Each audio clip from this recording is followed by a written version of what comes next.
Dream job ఆదిత్యతోనే సాధ్యం. Aditya degree colleges admissions open. For more information visit our website. నమస్తే, welcome to Suman TV. నేను మీ సాయి భైరి. ఆంధ్రప్రదేశ్లో ఎయిర్పోర్ట్లకు సంబంధించినటువంటి అభివృద్ధి పనులు శరవేగంగా కొనసాగుతున్నాయి. ముఖ్యంగా భోగాపురంలో పనులు ఊహించినటువంటి విధంగా స్పీడ్ అందుకున్నాయి. దీనికి సంబంధించిన పూర్తి వివరాలు తెలుసుకునేటువంటి ప్రయత్నం చేద్దాం. మనతో పాటు Suman TV news chief editor Keshav గారు ఉన్నారు. సార్ నమస్తే. నమస్తే. సో ఆంధ్రప్రదేశ్లో అమరావతితో పాటుగా మిగతా అన్ని పనులు కూడా ముందుకు వేగంగా అడుగులు పడుతున్నాయి. దీంట్లో భోగాపురం ఎయిర్పోర్ట్ గురించి చెప్పుకుంటే ప్రత్యేకంగా చెప్పుకోవాల్సిన పరిస్థితి. అనుకున్న స్పీడ్ కంటే డబుల్ స్పీడ్తో ముందుకు వెళ్తున్నటువంటి పరిస్థితి. అంటే టాప్ ప్రయారిటీ వెంచర్స్ ప్రాజెక్ట్స్ కింద ఆంధ్రప్రదేశ్ ప్రభుత్వం డిజైన్ చేసినటువంటి వాటిలో టాప్ లిస్ట్లో ఉంది భోగాపురం ఎయిర్పోర్ట్. ఎందుకంటే అది దాని హిస్టరీ వదిలేద్దాం. మనం ప్రజెంట్ మాట్లాడి చూస్తే కనుక కూటమి ప్రభుత్వం అధికారంలోకి వచ్చిన తర్వాత ఇమ్మీడియట్గా భోగాపురం ఇంటర్నేషనల్ ఎయిర్పోర్ట్ని అందుబాటులోకి తీసుకురావాలి, ఏవియేషన్ సిస్టమ్ని ఇంప్రూవ్ చేయాలనేటువంటి ఒక ప్రయారిటీ తీసుకుంది. దీనికి రెండు ప్రధానమైన కారణాలు ఉన్నాయి. భోగాపురంకి విశాఖపట్నంకి ఆల్మోస్ట్ 60-70 కిలోమీటర్ల డిస్టెన్స్ ఉంది. ఈ ప్రాంతం మొత్తాన్ని కూడా ఒక గ్రోత్ ఇంజిన్గా మార్చేటువంటి ప్రణాళికని ఆంధ్రప్రదేశ్ ప్రభుత్వం డిజైన్ చేసింది. దాన్ని అమలు చేయాలంటే ముందు భోగాపురం ఇంటర్నేషనల్ ఎయిర్పోర్ట్ అందుబాటులోకి రావాలి. అల్లూరి సీతారామరాజు ఇంటర్నేషనల్ ఎయిర్పోర్ట్ అని పేరు పెట్టారు దానికి. సో అందుకని చెప్పని టాప్ ప్రయారిటీ అంశంగా దాన్ని తీసుకున్నారు. ఇంకొకటి ఏంటంటే పౌర విమానయాన శాఖ మంత్రిగా క్యాబినెట్ హోదాలో రామ్మోహన్ నాయుడు గారు ఛార్జ్ తీసుకున్న తర్వాత భోగాపురం ఇంటర్నేషనల్ ఎయిర్పోర్ట్ పనులు అయితే 100% 200 రెట్ల వేగంతో పనులు ముందుకు సాగుతున్నాయి. ఎందుకంటే ఎప్పుడో కట్టాల్సింది అది 2018 ఆ టైంలోనే శంకుస్థాపన చేసి పనులు మొదలై మళ్ళీ ల్యాండ్కి సంబంధించి అలాట్మెంట్స్, చిన్న చిన్న గ్యాప్లు, గందరగోళాలు. జగన్మోహన్ రెడ్డి గారు ప్రభుత్వం వచ్చిన తర్వాత 2700 ఎకరాల భూములు ఇచ్చిన తర్వాత ఒక 500 ఎకరాలు వెనక్కి తీసుకుని 2200 ఎకరాల్లోనే ప్రస్తుతం నిర్మాణం జరుగుతుంది. మాకున్న సమస్యలు ఇవి అని చెప్పని సెంట్రల్ మినిస్టర్కి రిక్వెస్ట్ చేసినాక మళ్ళీ ఆ ఏపీ గవర్నమెంట్తో సంప్రదింపులు జరుగుతుంది. మళ్ళీ ఒక 500 ఎకరాల భూములు ఇవ్వాలని చెప్పని డిజైన్ చేయడం. తర్వాత అక్కడ విమానాల సర్వీసింగ్ దగ్గర నుంచి రిపేరు, సర్వీసింగ్, మెయింటెనెన్స్ ఇవన్నీ కూడా ఆ సిస్టమ్ అంతా కూడా సెటప్ చేసేలాగా ప్రణాళికలు చేయడం. సో అవన్నీ కూడా ఒక పాజిటివ్ వైబ్ కింద మనం చూడాలి. అదే క్రమంలో ఈ లాస్ట్ 4 monthsలో జరిగినటువంటి ప్రోగ్రెస్ని చూస్తే కూడా 71% పనులు కంప్లీట్ అయినాయని చెప్పి అధికారికంగా పౌర విమానయాన శాఖ అనౌన్స్ చేసింది. అంతకు ముందర చాలా నత్తనడకన సాగుతుండడం, కూటమి ప్రభుత్వం వచ్చినటువంటి 4 నెలల్లోనే 58%కి పనులు తీసుకురావడం, ఈ సమస్యలన్నీ పరిష్కరించడం. ఇప్పుడు ఈ లాస్ట్ 4 monthsలో మళ్ళీ 71%కి రీచ్ కావడం. వచ్చే సంవత్సరం జూన్, జూలైలో ఫస్ట్ ఫ్లైట్ అక్కడి నుంచి ఎగిరేటువంటి అవకాశం ఉంది.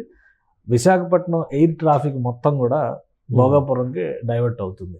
సో అక్కడ ఇప్పుడు ఆల్మోస్ట్ విశాఖపట్నంలో ఒక 560 ఫ్లైట్ల దాకా ఇంటర్నేషనల్ కనెక్టివిటీ ఉన్న ఫ్లైట్లు 560 దాకా ఓన్లీ విశాఖపట్నం ఎయిర్పోర్ట్ నుంచే నడుస్తున్నాయి. 1300 విమానాలు దేశీయ విమానాలు నడుస్తున్నట్టుగా ఒక అంచనా ఉంది. సో ఈ భోగాపురం ఇంటర్నేషనల్ ఎయిర్పోర్ట్ అందుబాటులోకి వస్తే కనుక ఈ మొత్తం ట్రాఫిక్ అంతా కూడా అల్లూరి సీతారామరాజు ఇంటర్నేషనల్ ఎయిర్పోర్ట్ నుంచే నడుస్తుంది. దానికి తగ్గట్టు ప్రణాళిక రూపొందించడానికి మరొక ముఖ్యమైన అంశం ఏంటంటే దీన్ని ఒక ఫైనాన్షియల్ గ్రోత్ ఇంజిన్గా ఏపీ గవర్నమెంట్ డిసైడ్ చేసింది. బీచ్ కారిడార్ పేరుతో మామూలుగా మనం ఇండస్ట్రియల్ కారిడార్స్ చూస్తున్నాం కదా, భోగాపురం ఇంటర్నేషనల్ ఎయిర్పోర్ట్ నుంచి విశాఖపట్నం వరకు బీచ్ కారిడార్ పేరుతో కంప్లీట్గా టూరిజం సర్క్యూట్స్ని డెవలప్ చేసేటువంటి ఒక ప్రణాళికను రెడీ చేసుకుంది ప్రభుత్వం. సో ఇది అమలు కావాలంటే ముందు ఎయిర్పోర్ట్ అందుబాటులోకి రావాలి. అందుకనే ఒక స్పెషల్ డ్రైవ్ కింద దాన్ని రన్ చేస్తుంది ప్రభుత్వం. ఇప్పటికే 5500 మంది దాకా కార్మికులు కానీ ఇంజనీర్లు కానీ పనిచేస్తున్నారు అనేటువంటి data civil aviation ministry release చేసింది.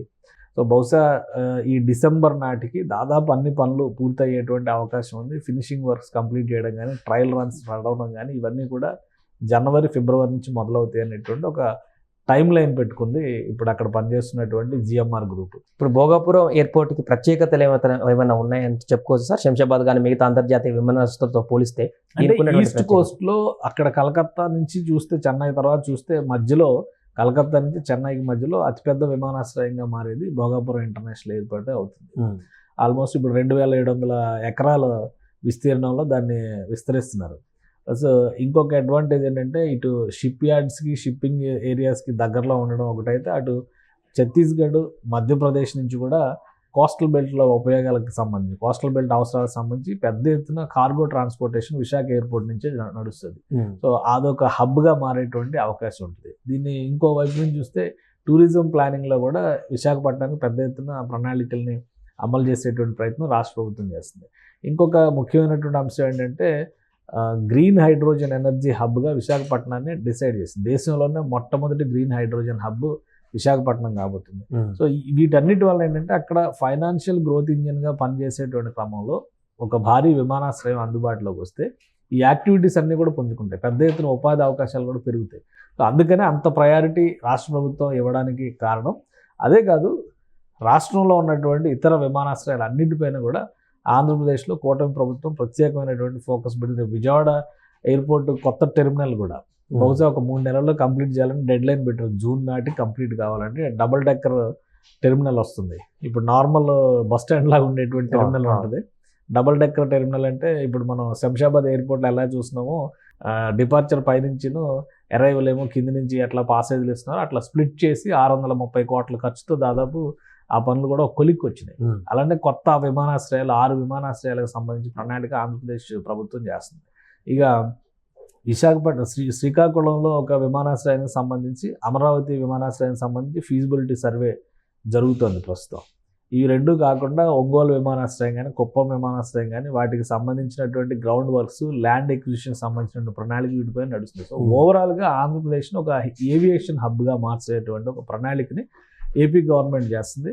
అందులో ప్రధానమైంది ఇప్పుడు భోగాపురం ఇంటర్నేషనల్ ఎయిర్పోర్ట్ కనుక అందుబాటులోకి వస్తే మిగతా యాక్టివిటీస్ అన్నీ కూడా మరింత ఊపందుకోవడానికి ఉత్తరాంధ్ర ప్రాంతానికి అది ఆర్థికంగా ఒక జీవనాడి అయ్యేటువంటి అవకాశం ఉంటుంది. అంటే ఒకవైపు నేషనల్ హైవేస్ కానీ మిగతా రవాణా కనెక్టివిటీ, రోడ్డు మార్గాలన్నీ కూడా కనెక్టివిటీ స్పీడ్ చేస్తున్నారు. బట్ ఈ ఎయిర్కి సంబంధించినటువంటి ఈ యొక్క ఫ్లైట్స్కి సంబంధించిన పోర్ట్లు కూడా ఇంత స్పీడ్ అప్ చేయడానికి గల కారణాలు ఏంటి? దీనివల్ల వచ్చేటువంటి అడ్వాంటేజ్ సెంట్రల్ గవర్నమెంట్ ఒక స్కీమ్ తీసుకుంది, ఉడాన్ యోజనాలు అని చెప్పని. వాటిని స్పెషల్గా అమృత్ స్కీమ్ కింద ఏమో విమానాశ్రయాల డెవలప్మెంట్ ఈ వచ్చే 10 ఏళ్లలో 120 విమానాశ్రయాలు కొత్తగా కట్టాలని చెప్పి, కొత్తగా కట్టేవి 120 విమానాశ్రయాలు, పాత విమానాశ్రయాలు అప్గ్రేడ్ చేయడం ఇంకొక టాస్క్.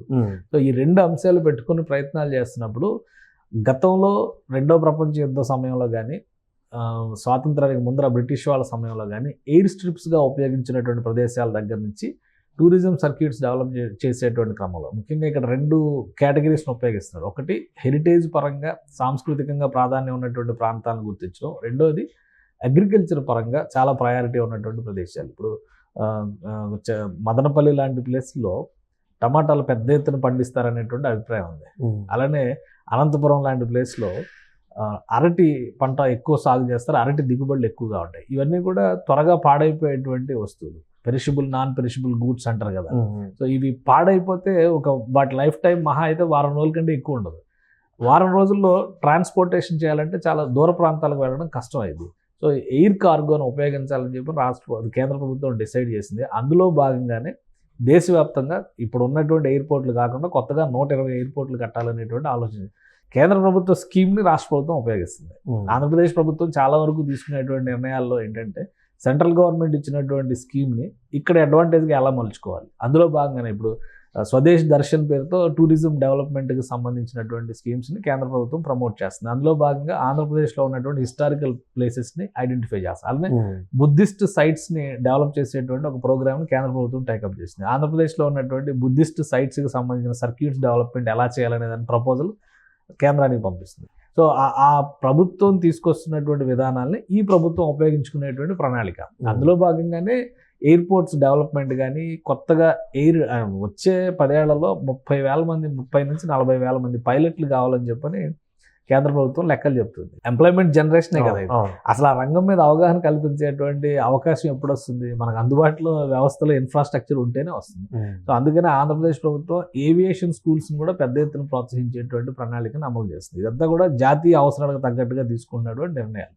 భోగాపురం ఎయిర్పోర్ట్ దగ్గరలో కూడా ఏవియేషన్ ట్రైనింగ్ స్కూల్ ప్లాన్ చేస్తున్నారు. విజయవాడ ఎయిర్పోర్ట్ దగ్గరలో, విజయవాడ ఎయిర్పోర్ట్ ఇప్పుడు ఉన్నటువంటి ప్రజెంట్ ఎయిర్పోర్ట్ కూడా కొత్త ఎయిర్పోర్ట్ అమరావతి కడితే కూడా దీన్ని ఏవియేషన్ కోసం ఉపయోగించాలన్నారు. ఒంగోలు ఎయిర్పోర్ట్ ఆల్రెడీ ఒంగోలు, నాగార్జున సాగర్ అక్కడ పైలట్ ట్రైనింగ్ స్కూల్స్ రన్ చేసేటువంటి ప్రణాళికలు డిస్కషన్స్లో ఉన్నాయి. సో అంటే ఓవరాల్గా రాబోయేటువంటి భవిష్యత్ అవసరాలను దృష్టిలో పెట్టుకుని ఇన్ఫ్రాస్ట్రక్చర్ని డెవలప్ చేయడం, రవాణా రంగంలో ఎయిర్ కార్గోని ఎక్కువగా ఉపయోగించుకోవడం, అట్ ద సేమ్ టైం భవిష్యత్ అవసరాలకు తగ్గట్టుగా ఎంప్లాయ్మెంట్ జనరేషన్లో భాగంగా ఈ స్కీమ్స్ని అడ్వాంటేజ్ చేసుకోవడం ద్వారా ఈ పైలట్ స్కూల్స్ కానీ, ఏవియేషన్ స్కూల్స్ని కానీ ఎంకరేజ్ చేయడం, ఇవన్నింటినీ కూడా ఒక మల్టీ మోడ్ సిస్టమ్ కింద ఆంధ్రప్రదేశ్ ప్రభుత్వం అమలు చేసేటువంటి ప్రయత్నం చేస్తుంది కేంద్రం తీసుకొస్తున్నటువంటి పథకాలకు అనుగుణంగా. దీంతోపాటు ఇంకోటి మీరు గమనిస్తే రాబోయే ఇంత పెద్ద ఎయిర్పోర్ట్లు ఏం చేసుకుంటారంటే ఎయిర్పోర్ట్స్ ఎస్టాబ్లిష్ చేస్తే రేపొద్దున డ్రోన్ టెక్నాలజీ వచ్చిన తర్వాత ఎయిర్ ట్యాక్సీలు అనేవి కాన్సెప్ట్ ఇప్పుడు డెవలప్ చేస్తున్నారు. వాటికి కూడా ఒక స్టేషన్ ఉండాలి కదా. ఇప్పుడు విమానం దగ్గర మీకు ఎక్కువ టైం ఎక్కడ వేస్ట్ అవుతుందంటే security system, check in system, checkout సిస్టంలో ఉండేటువంటి టైం ప్రాసెస్. కానీ విమానాశ్రయాన్ని ఆ పూర్తి స్థాయిలో దేశీయ అవసరాల కోసం ఎయిర్ ట్యాక్సీ లాంటి వాటిని కనుక అమల్లోకి తీసుకొస్తే వెళ్ళిన వెంటనే వెళ్ళే విధంగా పార్కింగ్ లాగా అట్లాంటి ప్లేస్మెంట్ లాగా దాన్ని ఉపయోగించవచ్చు. వెంటనే రాబోయేటువంటి అవసరాలను దృష్టిలో పెట్టుకుని చేస్తున్నటువంటి ప్రణాళికలు కానీ వీటిని మనం చూడాలి. కానీ ఏదో పూర్తిగా ఇప్పుడు విలాసం కోసం చేస్తున్నటువంటి అనుకోవడానికి అవకాశం లేదు. ప్లస్ ఆంధ్రప్రదేశ్కి ఇంకొక పెద్ద డిసడ్వాంటేజ్ అంటే జాగ్రఫీ పరంగా ఇప్పుడు తెలంగాణలో హైదరాబాద్ రాజధాని అయితే ఎటువైపు నుంచి చూసినా కానీ 200 కిలోమీటర్లో అన్ని ముఖ్యమైనటువంటి పట్టణాలను కవర్ చేసేటువంటి అవకాశం ఉంది. ఆంధ్రప్రదేశ్ నైసర్గికంగా ఆ చివరి నుంచి ఈ చివరికి విస్తరించి ఉన్నటువంటి క్రమంలో అమరావతికి రావాలన్నా కానీ లేదా అటు విశాఖపట్నం వైపు వెళ్ళాలన్నా కానీ దూరం. విశాఖపట్నం రాజధాని అంటే సమస్య ఎందుకు వచ్చింది? అనంతపురం నుంచి విశాఖపట్నం వెళ్ళాలంటే 12 గంటలు 13 గంటలు ప్రయాణం అవుతుంది. సో ఆ జాగ్రఫీ పరంగా ఉన్నటువంటి డిసడ్వాంటేజ్ని ఒక అడ్వాంటేజ్గా మలుచుకునేటువంటి క్రమంలోనే విమానయానం పైన ఎక్కువ ఫోకస్ పెట్టింది. 3 ప్రాంతాల్లో 3 ఇంటర్నేషనల్ ఎయిర్పోర్ట్స్, అటు ఉత్తరాంధ్రకు సంబంధించి భోగాపురం ఇంటర్నేషనల్ ఎయిర్పోర్ట్ ఉంటుంది, ఇటు మధ్యాంధ్రకు సంబంధించి అమరావతి ఇంటర్నేషనల్ ఎయిర్పోర్ట్ ఉంటుంది, దక్షిణ రాయలసీమ ప్రాంతంలో చూస్తే కనుక తిరుపతి ఇంటర్నేషనల్ ఎయిర్పోర్ట్ని మరింతగా విస్తరించేటువంటి అవకాశాలు అయితే పుష్కలంగా ఉన్నాయి. Right sir.